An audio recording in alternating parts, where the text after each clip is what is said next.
Hello' guys, কি খবৰ? মই এতিয়া আহিছোঁ বহুত এটা বেয়া লগা ব্লগ নিয়ে আহিছোঁ।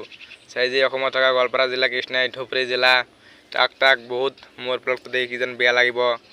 তাৰমানে কথাখিনি হ'ল যে তাৰমান উচিত হৈ আছে অসমত, গোৱালপাৰাত, কৃষ্ণাই ধুবুৰীত তাৰমান উচিত হৈ আছে। আমাৰ হিমন্ত মামা বহুত কামগিলা বেয়া কৰিছে। যদি হিমন্ত মামা মোৰ ব্লগটো দেখি থাকা তাহলে মোক এটা কমেণ্ট কি জনাবা। হিমন্ত মামা তুমি ইলে কাম কিয় কৰা?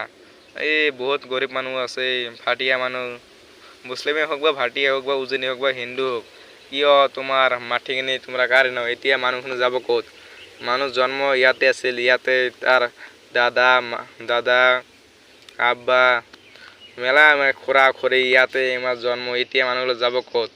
তুমি এতিয়া তুমি মোক কোৱা মানুহ যাব ক'ত? মানুহটো ইয়াতে মাটি খাড়ি ইয়াতে, এতিয়া মানুহবিলাক যাব ক'ত? ইলেতো বাংলাদেশী নহয় না, ইলেতো মানুহ অসমীয়া মানুহ, বাংলাদেশী মানুহ নুমাইলি, এতিয়া মানুহখিনি যাব ক'ত? তোমরা চাই যে মই ব্লগটো দেখি আছো তাই মোক কমেণ্ট কৰি জনাবচোন, ইলে মানুহ যাব ক'ত এতিয়া?